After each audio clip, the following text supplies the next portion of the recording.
Portugal, we should point out, still do have things in their own hand because they play Armenia next and will need just a win to qualify. But Hungary and Ireland now jostling for second place, and they play each other in Budapest on Tuesday. Let's welcome in Gab Marcotti and Nedum Anua.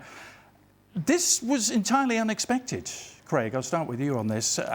Where did this performance come from? Portugal have this Jekyll and Hyde element to them. Yeah, I mean, they're a very talented side in terms of the squad. They've had deficiencies in their starting 11 over the period. Obviously, that big win at the Euros in 2016.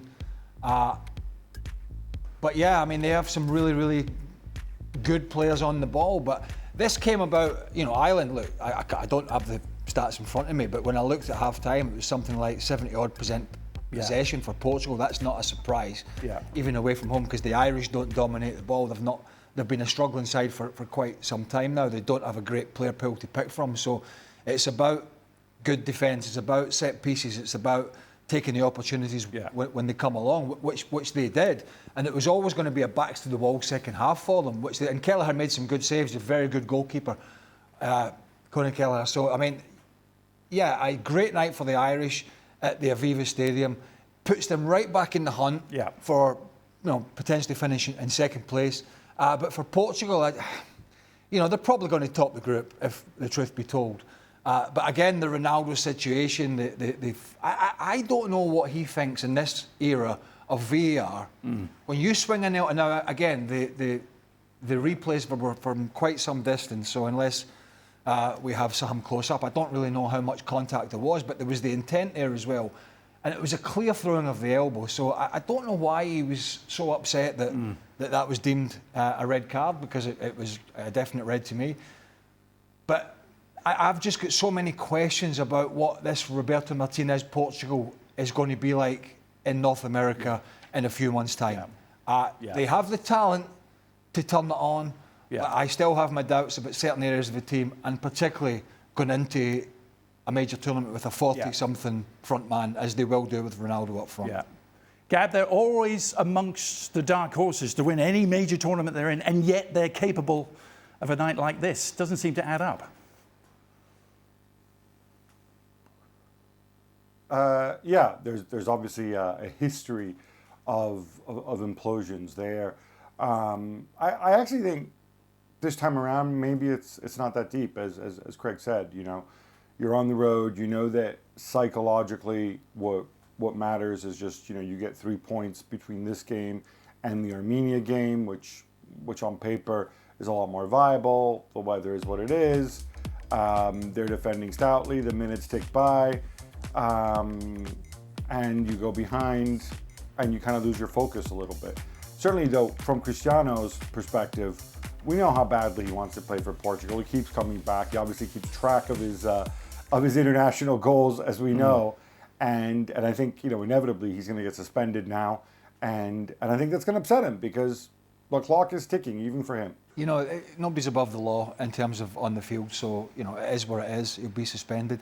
I think Roberto Martinez's managerial career hinges really on whether Ronaldo will score goals at the World Cup, yes or no. That's going to be the difference. I think if he doesn't, Martinez will be out. Certainly if they have a poor World Cup. Because if you look back, and I've had this discussion many, many times, I absolutely love watching the guy. I think his desire, his ability, his record, his stats, everything, it's phenomenal. Absolutely phenomenal. And I still enjoy watching him play at times. The big question will be, and if you look back historically, the last European Championship and the last World Cup, he has struggled. And that has been a problem for Portugal. And the question is, as 3 and 4 years roll past, as they have, certainly since the World Cup, and then a couple of years since the Euros, is he going to be sharper and fitter going into North America, or is he going to be struggling a bit more? Now, he'll say, well, I'm still scoring goals in the qualifiers, I'm still scoring goals in Saudi Arabia, which he is. But historically, when you look at the last 2 major tournaments where the standard of opposition is a lot greater, he struggled.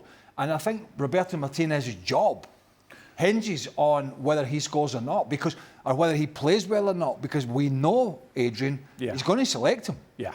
He's hung his hat on it, hasn't he? He hung his hat on it when he came in. Yeah. When he had an opportunity when he got the Portugal job to say, right, this has been absolutely great, but we have to go in a different direction. He hasn't done that, and listen, that's his choice. But come the summer of 2026, that could be their Achilles heel. And I don't know how many. Who was it? 90? Was it 1990? Roger Miller. Yeah. You know, guys of that kind of age still managing to do it. 40-year-olds. Yeah. 40. I mean, it is few and far between. As good as he is, and as good as he has been, and he has been one of the all-time greats. That's going to be a big ask for him, and that's going to be a big noose around the neck of the Portugal manager. Maybe one final word on this game, Gab. From what Craig was saying about Roberto Martinez, do you remain convinced that he is the man to get Portugal as far as they're capable of going next summer?